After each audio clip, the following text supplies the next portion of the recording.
ہم کریں گے ہر مظلوم کی حمایت۔ السلام علیکم ناظرین، میں ہوں حرین فاطمہ اور آپ دیکھ رہے ہیں حمایتی نیوز HD چینل۔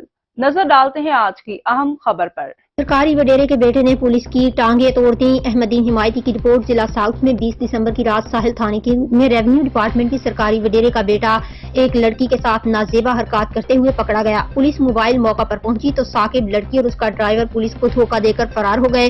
پولیس کی جانب سے پکڑے جانے پر سرکاری وڈیرے کے بیٹے ثاقب کو طیش آ گیا۔ فرنٹ سیٹ پر بیٹھے ثاقب اور نامعلوم لڑکی نے مستی میں پولیس اہلکار کو گاڑی سے ٹکر ماری اور ٹانگیں توڑ کر فرار ہو گئے۔ پولیس نے تحقیقات کا آغاز کیا تو طاقتوروں پر ہاتھ ڈالنے کی بجائے گاڑی کے ڈرائیور نفیس کو حراست میں لے لیا، جس نے ابتدائی بیان میں پولیس کو بتایا کہ ریونیو ڈپارٹمنٹ کے فلاں افسر کا بیٹا گاڑی میں لڑکی کے ساتھ موجود تھا۔ میں گاڑی کے باہر کھڑا چوکیداری کا کام کر رہا تھا کہ پولیس نے گاڑی کی چیکنگ کی اور ہم پکڑے گئے۔ معاملہ سینٹرل پولیس آفس پہنچ گیا۔